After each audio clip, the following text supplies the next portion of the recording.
और बेटी के गीत सुनाओ तनी कि सास का नज़र में बेटी या पतोह के का अहमियत होला। लेकिन हमरा तो नज़र में अच्छा बा कि बेटी भी पतोह होले या पतोह भी बेटी होले, तो एमे फर्क ना समझे के चाही। लेकिन अपन बहुत पतोह लोग बा जौन बेटी ना बनेला, लेकिन बहुत पतोह लोग बेटी बन जाला। हमार पतोह तो बेटी बन गई।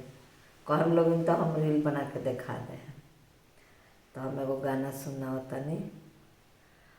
हमारो सुंदर हो बेटी घूम ना गईली है कबदू ना आई है हमारा पास है कबदू ना आई है हमारा पा के मोरा बेटी हो आगा पा ढूली है हो के करे से कहब दिल के बात है के करे से कहब दिल के बात।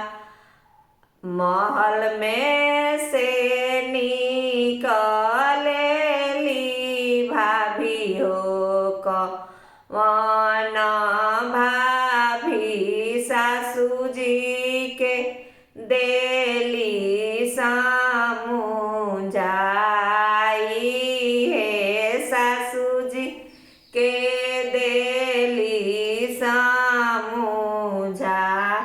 हमारा सासू है आगा पाछा ढूलब मरे से कहम दिल के बात है हमरे से कहब दिल के बात। का तू बहुआ हो हमर जियारा बो धेलू हमर जियारा बोधलो ना जा सुहे हमर जियारा बोधलो ना जा।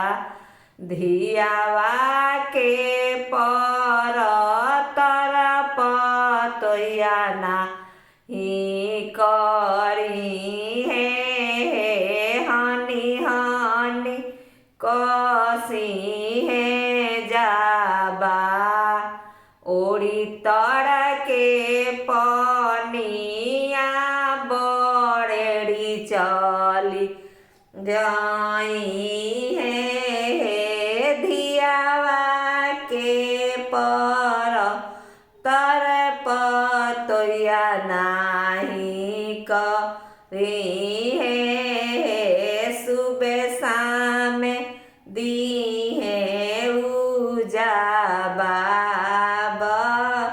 है सुबह शाम दी है उजा बा। प्रणाम करता नहीं।